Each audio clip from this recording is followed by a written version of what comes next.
Let's give Our first award is Miss Takoyaki's Choice Award.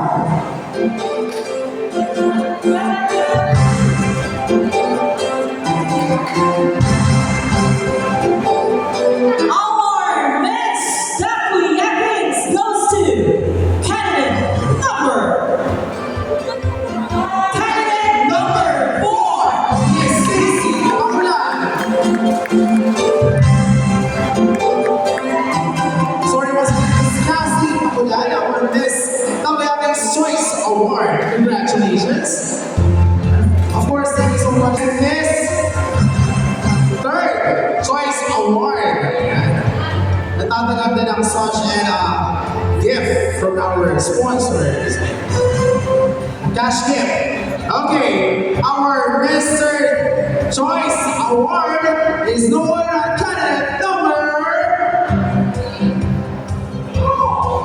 candidate number 3, Miss Yuki Ito.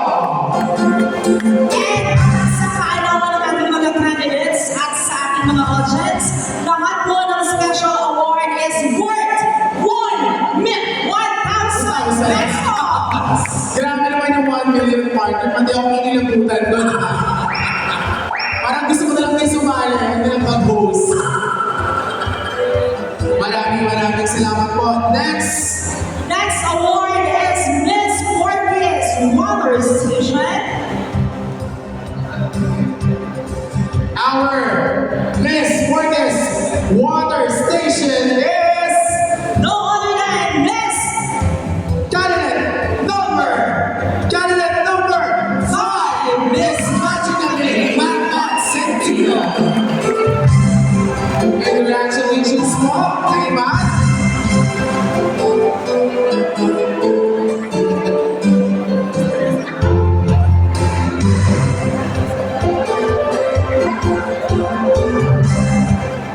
Okay, our next Choice Award is Kultura Choice Award.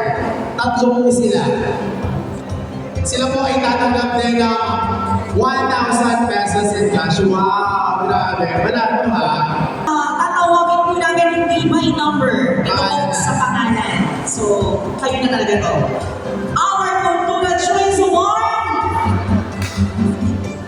June! Our Kultura Choice Award is Cassie, Yuki, and Apple. Congratulations, Ikaw na to. You will receive a sash and 1,000 pesos. Congratulations for joining. At June, take note, tigil-saksash pa sila and 1,000 each. Ang sash mo ay worth 500. 1,000, grabe. Usually, yan, nakaiba yan yung mga tao sa Thailand. Alright, kabataya. Okay. Our next Choice Award is Cat and Coronation Choice Award. Natatanggap ng dalawa. Dalawa na sila. Ito po ay sa kanyang mga numero. Tatawagin natin sa Okay, may number tayo dito. May pangalan, may number. So mamaya po tayo na tayo. To be awarded by Madam Amor Cunha. Madam Amor? Madam Amor, power. More power po. Okay, our Cat and Coronation Choice Award is candidate numbers 5 and 6. Binibining Batman, Sentino, and Madam Rapa Ideo. Congratulations! Mga madam, maraming salamat po sa ating mga sponsors. We're giving sponsors sa ating mga Winong Malis 2020. Grabe! Umuwi na tayo ng mga sponsors ngayong gabi. Maraming tutuwa naman tayo sa ating mga Major Awards. Ito na. unahin natin ang ating Best in National Costume. Sino kaya sa tingin nyo ang talagang nag-stand out sa ating Best in National Costume? Sa tingin nyo sino? Candidate number 1 to 6 sino? Pero bago yan, to be awarded by Tuloy members, tawagin po natin ang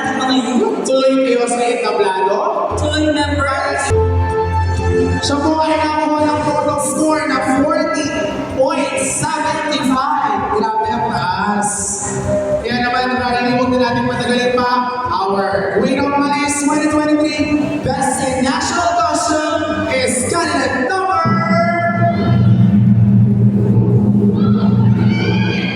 Candidate number 5, Maria Centrico.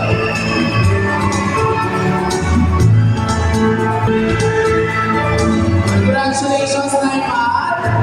And a cash worth 1,000 pesos. Is best in casual wear. Sino kaya ang nag-stand out? Siya po ay nakuha ng 14.76 total score from our honorable panel of judges. Kaya naman, Riley, tawagin natin our best in casual wear is no other than candidate number... Yes, it's you, candidate number 4. It's Cassie. Congratulations to the most received as such and worth 1,000 pesos. Ang gaganda nila ng party. Walang talo. Our next award is best in swimwear. Siya po ay nakakuha ng total score of 14.90. Our best in swimmer is... It's you again, candidate number 4. Yes, Cassie.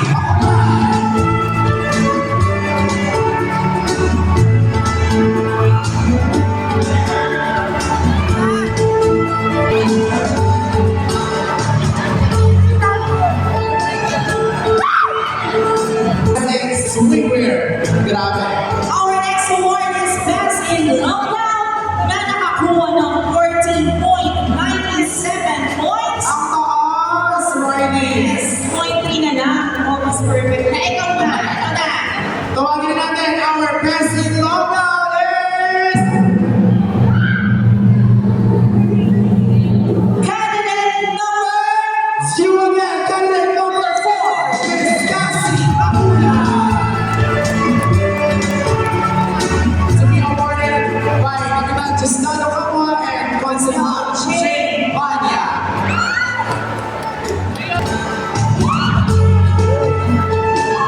And Consulat Eletita is Cassie Abula.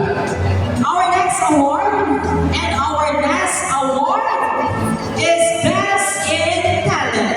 Ito ay may 10%, no? 10 points. 10 points. Na Okay. nakukuha na 9 9.87 FM. Okay. Riley, tawagin natin our best in talent is no other than candidate number... Candidate number 5. Welcome to Cabaret. Up to Barangay Malis.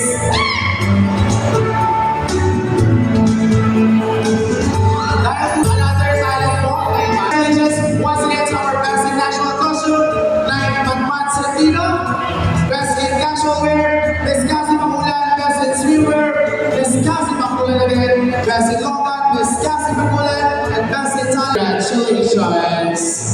Tuloy-tuloy na tayo at the most awaited part of the competition, the question and answer. Kaya naman, tatawagin natin sila isa-isa. 45 seconds.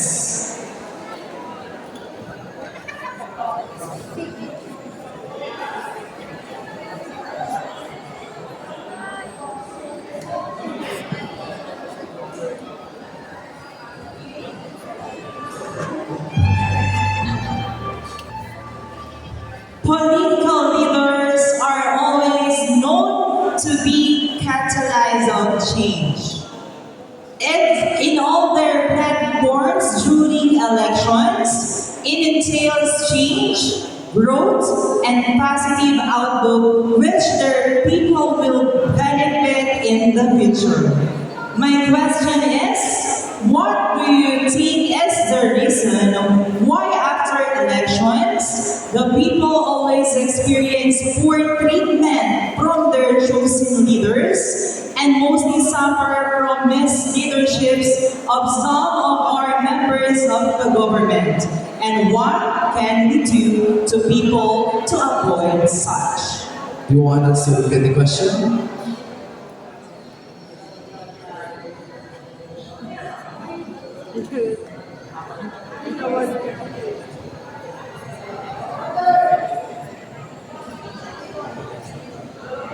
Okay, your beautiful 45 seconds to start now. I believe that people get poor treatment from the politicians that they voted because they have voted wrong. Ladies and gentlemen, I always believe that our country, the Philippines, is such a great country to live in. What the problem is sometimes is us people itself. We were always sometimes getting to choose the wrong people, even though that in front of us in the news that person is always stealing money.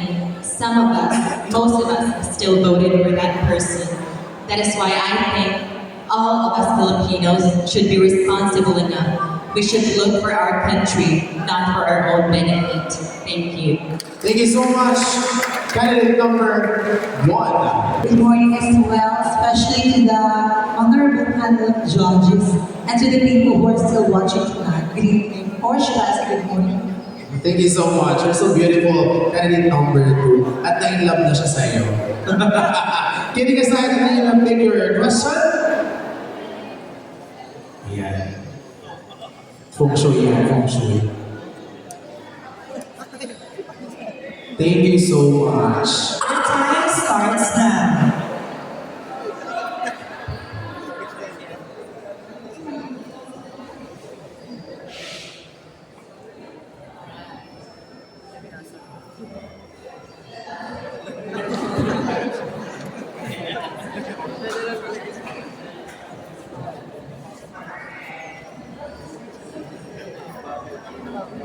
Okay, your question.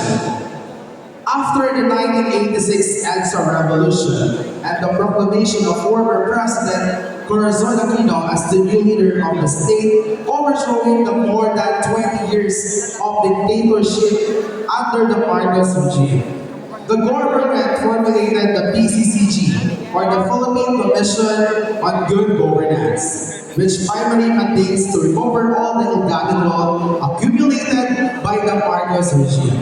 And somehow, it was successful.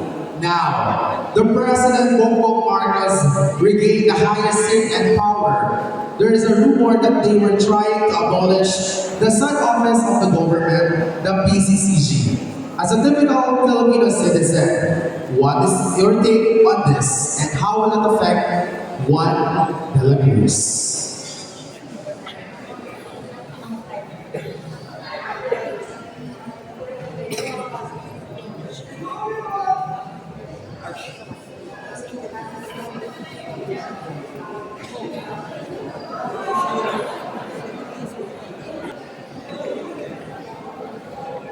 Okay.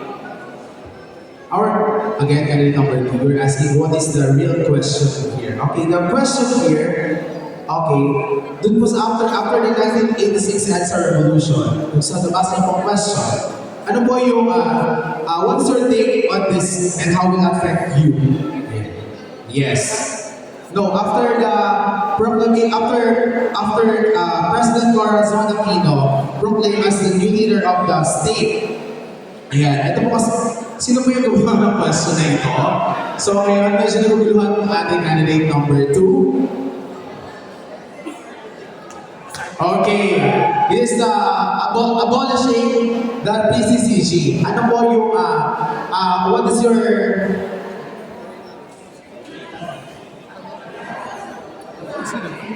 Okay, kung tatagal po yung PCCG, ano po yung ticket nyo doon?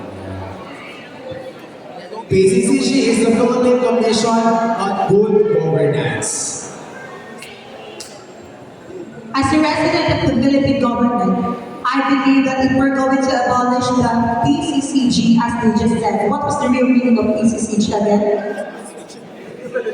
Philippine Commission on Good Governance. And good governance. Good governance. Good governance.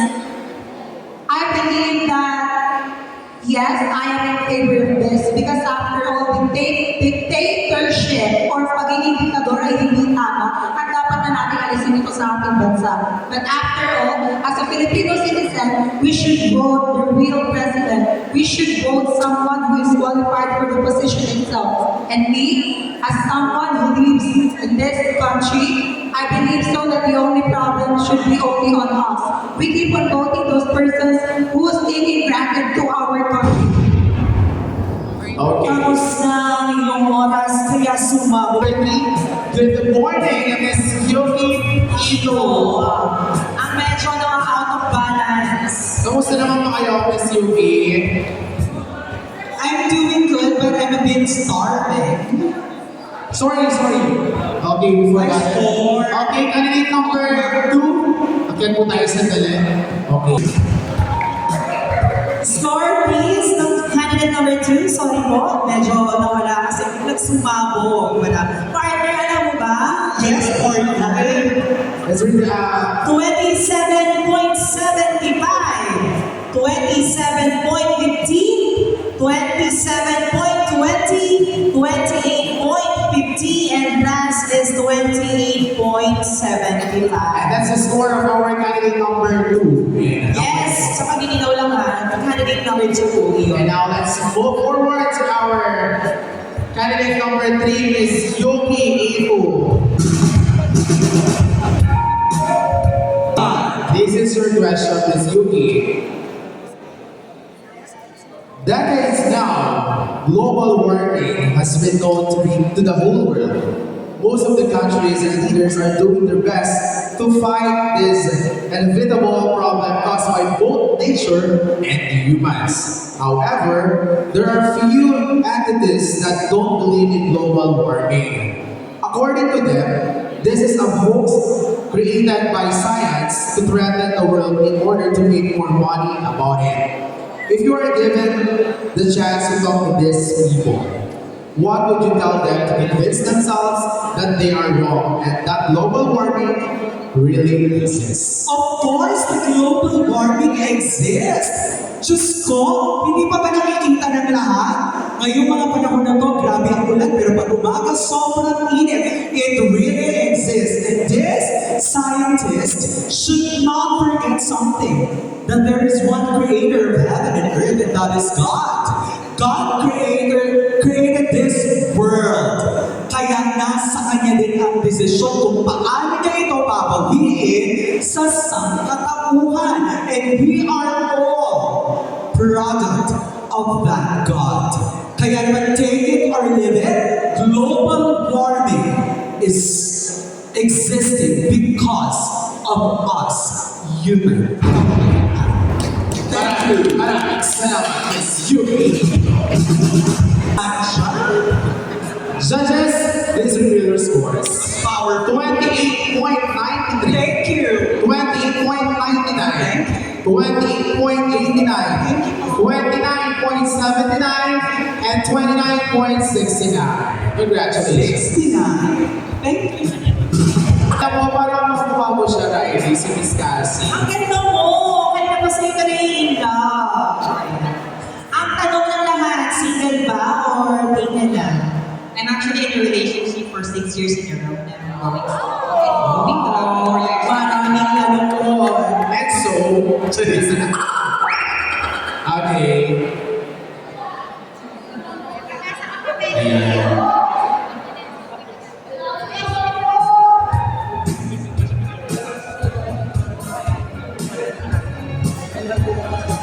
Your question, candidate number 3. 4.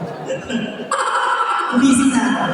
Since the start of the new millennium, the rise of the internet and social media is inevitable. These two technologies made our lives easier and better. There are also negative and bad implications of this to our daily lives, which is also undeniable. The question is, in this modern day and age, where life is easier and better, what do you think is the main solution on how we can eradicate the negative and bad effects of this in our lives. Explain how. Your 45 seconds start now. Undeniably, there are negative effects of social media nowadays and technology. But then again, what else in this world have no side effect? We human beings, we should be the one to try what to post online. We should be the one to tell the people if there's something good. We are the driver of our own action. So all we need to do is to make sure that we do it better for the humanity. Thank you.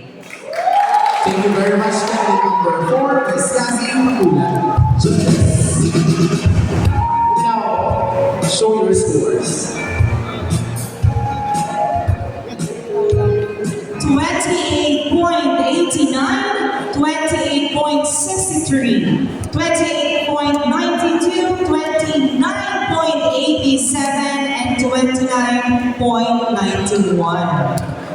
Thank you so much. Moving on with our next candidate number 5, Ms. Matt Santino. Okay, Matt. Grabe. Magandang umaga na iba. Good morning. Maraming salamat at palakpakan po.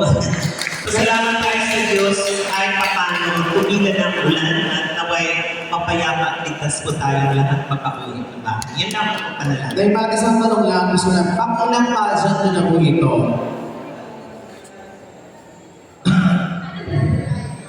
Since 13 years old, I'm already 47, and the reason behind why I'm still joining, it's really like a responsibility, and it's a wisdom to share, especially to the younger generation. Thank you. Maraming salamat. Hindi pa po yun ang question. Very well said. Your score. Okay, now time to now pick your question. Good morning, ma'am. Good morning, sir. Question ay Matthias. The sexual orientation, gender identity, and expression, or the social bill, or the so-called equality bill, had been in the both lower and upper house for hearings and studies for so many years now, and it keeps on coming back and forth.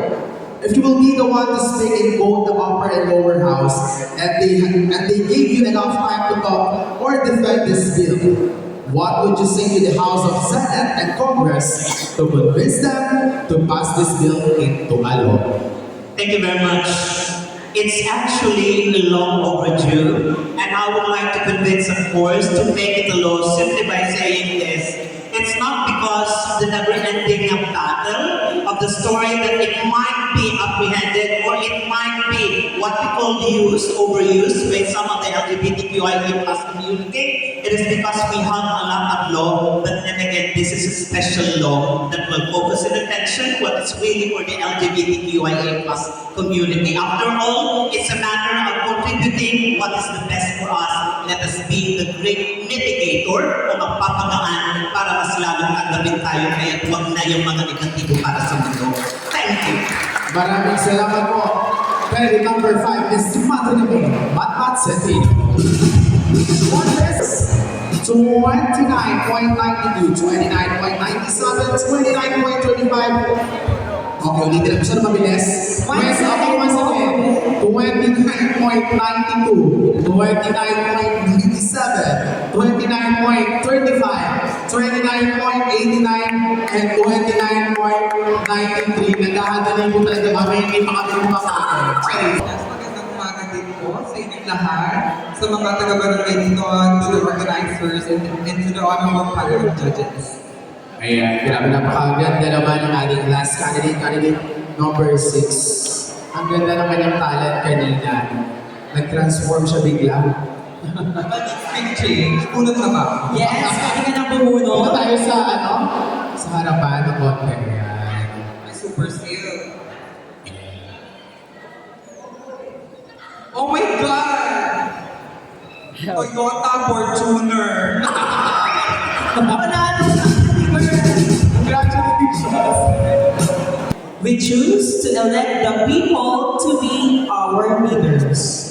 There is also what we call separation of the church and the state. In this form of government, there are checks and balances amongst the different branches of the government. And lastly, a democratic form of government should and will always be of the people, by the people, and for the people, as stated in the 1987 Philippine Constitution.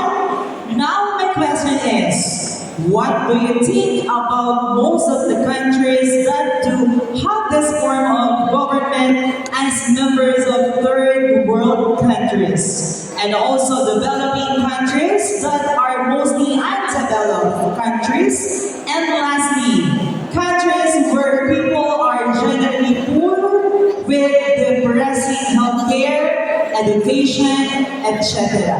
What do you think is the reason behind it? Uulitin ko ba o matulog na lang tayo? Yung last part is, what do you think about the most of the countries that do have this form of government as members of third world countries? I believe the best reason behind it is because of the people that is behind in our government that is corrupting the money of the people.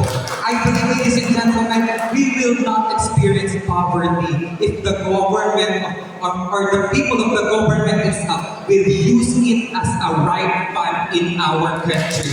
Always remember, let us not call this democratic country if we will not going to make humanity first and above of all. And always remember, ladies and gentlemen, that do not ask your country what it can do for you, but ask yourself what you can do for your country. Thank you. Score please, judges, 29.92, 29.90, 29.85, and 29.86, and 29.84.